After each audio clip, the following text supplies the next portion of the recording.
evangelização, nós vamos conversar com as pessoas, imediatamente nós recebemos uma resistência. Você fala assim porque você é cristão. Ou, em outras situações, nós ouvimos assim: a Igreja Católica é cheia de dogmas. Isso tudo porque, dentro do nosso contexto sociocultural e dentro do nosso contexto de evangelização, as pessoas identificam os mandamentos como um comando, como algo a ser executado cegamente. E as pessoas, não querendo executar comandos, então iniciam a pensar um tipo de religiosidade, um tipo de cristianismo que seja sem mandamentos, ou seja, que não tenha da parte do ser superior, que é Deus, algo que eu tenha que fazer que vai contra a minha vontade. Portanto, as pessoas, em geral também nós cristãos, fomos educados a pensar que os mandamentos são regras impostas, que nós temos que cumprir de modo cego. E aqui é onde mora o grande problema da evangelização. E é exatamente quando nós estamos diante de uma discussão em que a pessoa nos diz assim: você fala assim porque você é cristão, ou a igreja é cheia de dogmas. É naquele momento que nós nos sentimos ameaçados e pensamos: agora vai cair o castelo das minhas crenças. Porque às vezes nós não sabemos dar razão da nossa fé.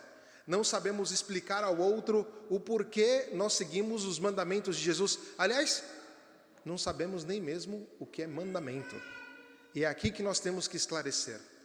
E aqui é o ponto da liturgia de hoje. E de fato é aquilo que nos dirá São Pedro na segunda carta, que nós devemos estar sempre prontos a dar razão da nossa esperança. Isso é algo muito sério.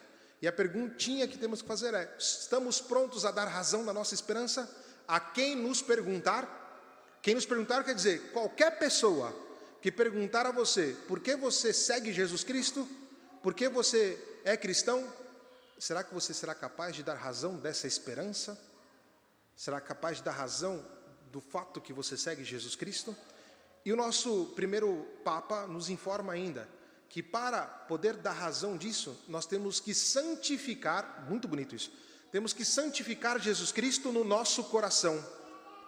E essa é a chave para entender a homilia de hoje, para entender a liturgia de hoje. Vamos tentar explicar um pouquinho o que é mandamento no sentido do Antigo Testamento. No Antigo Testamento todo mundo aqui sabe e todo mundo estudou. Os mandamentos que nós temos no Antigo Testamento são quantos? Os 10 mandamentos. Isso todo mundo sabe. Eu não sei se eu perguntar os 10 mandamentos aqui, vamos saber responder na hora assim. Mas isso aqui não é um problema, tá? Não é um problema. Veja, o que é um mandamento para o antigo Israel? O mandamento é uma manifestação de Deus. Então Deus se manifesta na história com palavras através dos seus profetas e com gestos nas situações históricas. Por exemplo, abrir o Mar Vermelho. Então Deus se manifesta na história e manifesta também com palavras. Quando o antigo Israel percebe a manifestação de Deus, essa manifestação ela é do exterior e ela encontra morada no próprio coração. Ou seja, aquilo que Deus diz exteriormente ao povo de Israel, o povo de Israel e nós também hoje somos capazes de identificar no profundo do nosso coração. Ou seja, nós precisamos de um pedagogo, precisamos de alguém que nos ilumine, que nos diga aquilo que nós devemos fazer, o que não conseguimos por causa dos nossos pecados. Exemplo muito simples, podemos pensar numa mãe, já que hoje é o dia da mãe. A mãe, quando ela dá um comandamento, ela dá um mandamento ao filho, ela faz para que o filho esteja bem. E a fonte disto é o amor que ela tem pelo filho, ou seja, para que o filho possa ter a vida. E é a mesma coisa que Deus fez conosco no Antigo Testamento. Acontece que no Novo Testamento nós temos algo completamente novo. O mandamento não é somente algo exterior. O mandamento indica uma relação íntima com Deus. uma relação íntima com Jesus. É aquilo que Jesus dirá no Evangelho de hoje. Vós me amais se guardais os meus mandamentos. Exatamente isso. Se me amais, guardareis os meus mandamentos. Só que guardar os mandamentos de Jesus não é do exterior para o interior. Jesus Cristo é presente dentro do nosso afeto, é presente dentro de cada um de nós. E essa presença, quando manifestada, mostra ou indica a nossa intimidade com Cristo.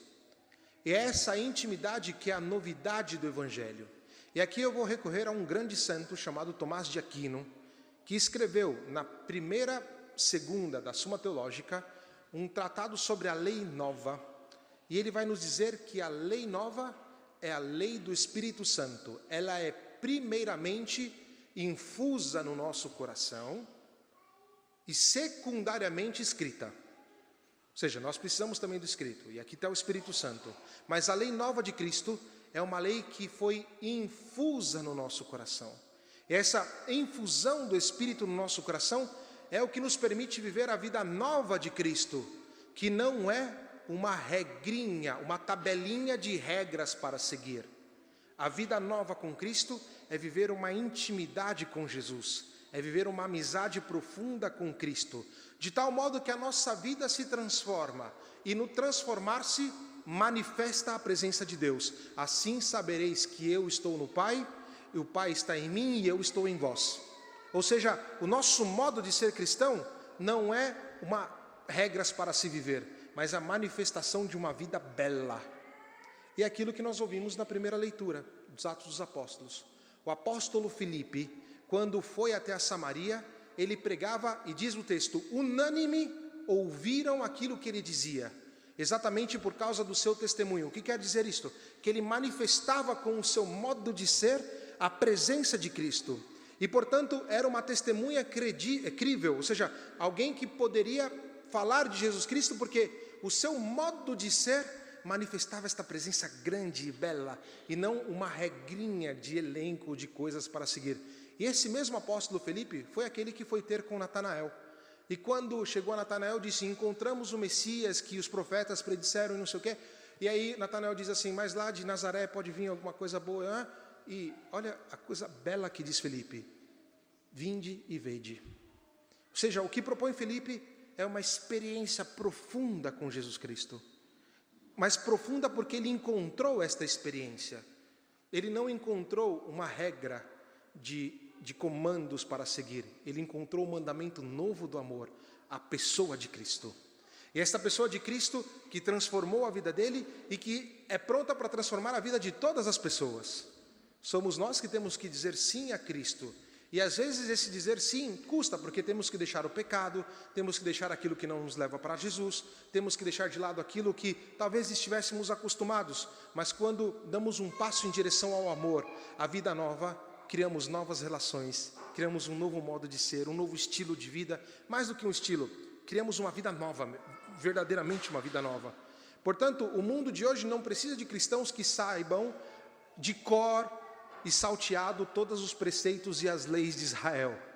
Aquilo que nós precisamos hoje são de testemunhas críveis, capazes de manifestar pela graça do Espírito da verdade, o Evangelho de hoje, que Jesus nos manda e que está no nosso coração, capazes de manifestar esta presença de Cristo e essa vida nova. Ou seja, as pessoas, quando olharem para nós cristãos, devem encontrar em nós um outro, uma relação profunda, uma intimidade que faz resplandecer algo grande. E este algo grande, quando manifestado, é a presença de Jesus, que também nos diz o Evangelho, e eu me manifestarei a Ele. E é essa manifestação, e esta vida nova, e essa espiritualidade cristã, que o mundo de hoje precisa. E essa é a beleza do Evangelho.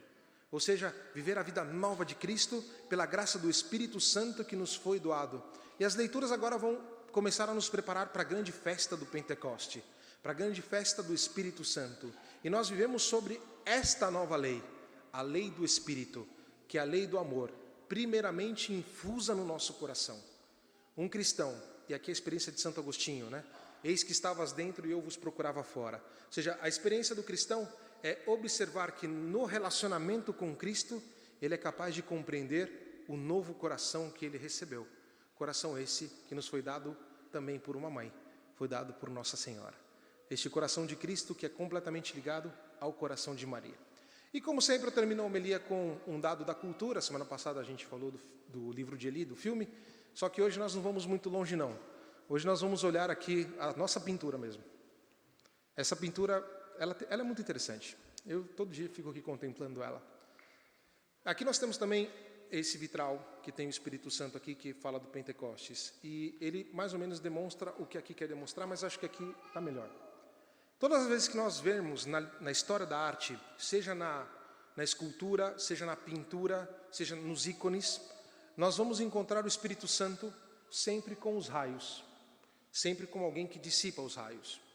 Esses raios aqui não é que o Espírito Santo está dissipando o raio, assim como, sei lá, o magneto, né? O Espírito Santo...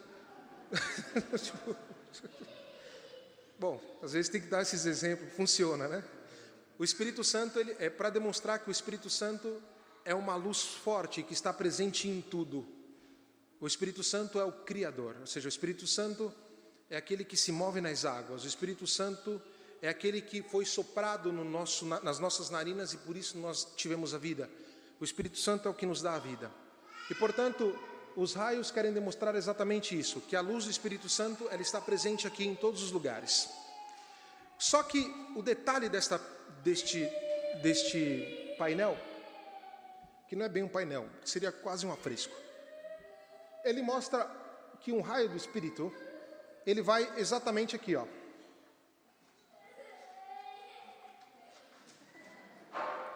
Vai exatamente no coração de Maria.